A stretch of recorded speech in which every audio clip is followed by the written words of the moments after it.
பிரைஸ்தலோர் ஆண்டவர் ரட்சகருமாகிய இயேசு கிறிஸ்துவின் நாமத்தினாலே உங்களை யாவரும் நான் வாழ்த்துகிறேன். சமீபத்தில் ஒரு வீடியோ ஒன்று பார்த்துருந்தேன். இந்த வீடியோ வந்து பார்த்தீங்கன்னா, ஒரு போதகர் ஏதோ ஒரு நம்ம தமிழ்நாட்டிலேயே இந்தியாவிலேயே ஏதோ ஒரு இடத்துல நடந்து இருக்கு. ஒரு போதகர் என்ன பண்ணுறாருன்னா, அங்கே இருக்கிற உடன் ஊழியர்களாக இருக்கிறாங்க தெரியுமா, அவங்களுக்கு வந்து ட்ரைனிங் கொடுக்குறாரு. பொதுமக்கள் வருவாங்க, அவங்க முன்னாடி நம்ம எப்படி உழணும் அப்படிங்கிறதான அந்த ட்ரைனிங் மூலியமாக அவருக்கு என்ன பண்ணுற சொல்லி கொடுக்குறாரு. இதெல்லாம் பார்க்கும் பொழுது உண்மையாகவே நமக்கு வேதனையாக தான் இருக்கிறது. கிறிஸ்தவ மார்க்கத்தில் இன்னைக்கு ஒரு சிலர் எழும்பி மக்களை இன்றளவு முட்டாளாக்கி கொண்டு தான் இருக்கிறார்கள். கர்த்தர் உங்களை விடுதலையாக்குவார், இதுதான் உண்மை. எந்த மனுஷனாலையும் விடுதலை ஆக்க முடியாது. கர்த்தருடைய ஆவி எங்கேயோ அங்கே விடுதலை உண்டு. நம்ம ஜெபிச்சா ஆண்டவர் நிச்சயமா நமக்கு பாவத்திலிருந்து விடுதலை கொடுப்பாரே தவிர, இப்படி கையை காமிச்சோன்னே அப்படியே டமால் டமால் கீழே விழுறது, இவர் அப்படி இப்படி கையை காமிச்சோன்னே அப்படி இப்படி உழுறது, இதெல்லாம் வந்து பார்த்தீங்கன்னா மக்களை ஏமாற்றக்கூடிய செயல்.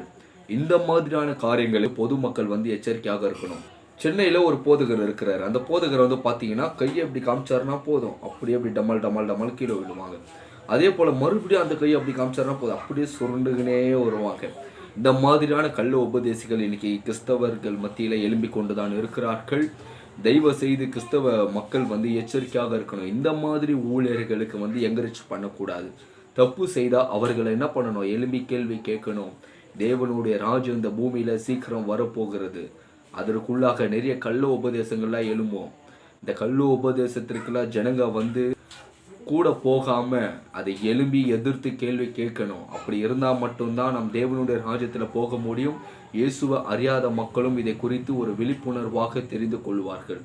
தேவனுடைய பிள்ளையே, ஒரு சில சபைகளிலே இந்த மாதிரியான தவறான காரியங்கள் இன்று வரை நடந்து கொண்டுதான் இருக்கிறது. தேவன் விடுதலை ஆக்குகிறாரோ இல்லையோ, ஒரு சில போதகர்கள் என்ன பண்ணுறாங்க, ஒரு 2-3 பேரை ரெடி பண்ணிக்கிறாங்க.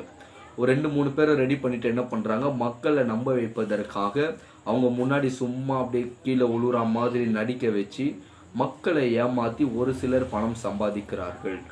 ஆண்டவராகிய இயேசு கிறிஸ்து இந்த மாதிரி விடுதலையெல்லாம் விரும்ப மாட்டேன். இயேசு கிறிஸ்து பாருங்க, நிறைய பேர் விடுதலை ஆக்கி இருக்கிறாரு. ஆனால் இந்த மாதிரி விடுதலை பண்ணியிருப்பார்? கொஞ்சமாச்சு யோசிச்சு பாருங்க. இதெல்லாம் வந்து மக்களை ஏமாற்றக்கூடிய சில காரியங்கள். இந்த மாதிரி காரியங்களுக்கு பொதுமக்கள் எச்சரிக்கையாக இருக்கணும். அவர் கை வச்சோன்னே டமால் டமால் விழுறாங்கன்னா அது பவர் கிடையாது, ஏமாற்றக்கூடிய வேலை. நன்றாக புரிந்து கொள்ளணும். தேவன் விடுதலை ஆக்குவார், இயேசுவால் விடுதலை கொடுக்க முடியும். ஆனால் இந்த மாதிரியான காரியங்கள்னால அவர் விடுதலை கொடுக்க மாட்டார்.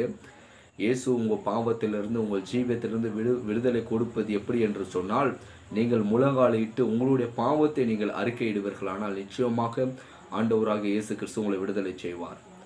இப்போ இருக்கிற போதகர்கள் ஒரு சிலர் என்ன பண்ணுறாங்க, இந்த மாதிரியான காரியத்தை மக்கள் மத்தியில் காமிச்சு கூட்டத்தை சேர்த்து சம்பாதிக்கிறதுக்கு சில வழிகள் வந்து இதன் மூலமாக கிடைக்கிறது.